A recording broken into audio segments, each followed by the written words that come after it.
Good evening and thanks for joining us. I'm Paula AKANA. Laura Yamada is on assignment. Tonight, there are two labor disputes that could potentially affect you. Right now, hundreds of hotel workers are picketing at Oahu's biggest tourist resort. And in about 30 minutes, employees of Hawaiian Electric Company will begin taking a strike authorization vote. KITV4's Daryl Huff joins us live with our top story. Daryl, why are the HECO workers taking this vote? Well, because their union leadership wants to be able to show management that these workers are willing to strike if necessary. But everyone involved here is saying that it's very unlikely there'll be a strike. And even if there was a strike, it would not mean the power would be turned off.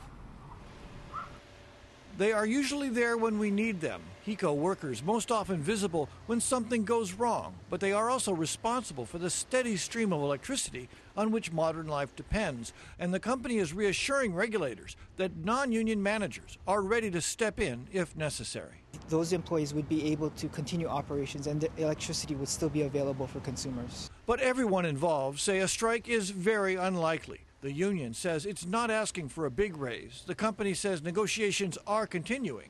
The contract doesn't even expire for more than 2 weeks.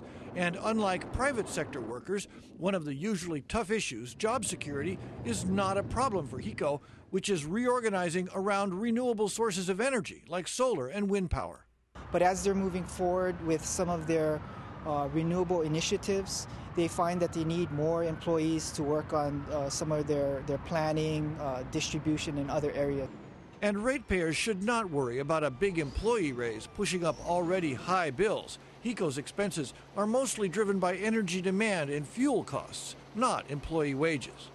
But that won't be a significant increase that we see attributable to it. Now, once again, the strike authorization votes for IBEW workers at HECO on 4 islands are not being taken because the strike is imminent, just as a bargaining chip. By the way, the last time the company was struck was 1973, nearly 40 years ago. That work stoppage lasted 2 weeks, and the power stayed on the whole time, Paula.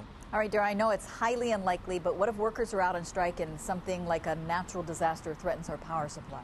Well, I did talk to union leadership about that potential, and they said, you know, that would affect our families too. They would be there for the community if there was some kind of a big natural disaster that threatened the power supply.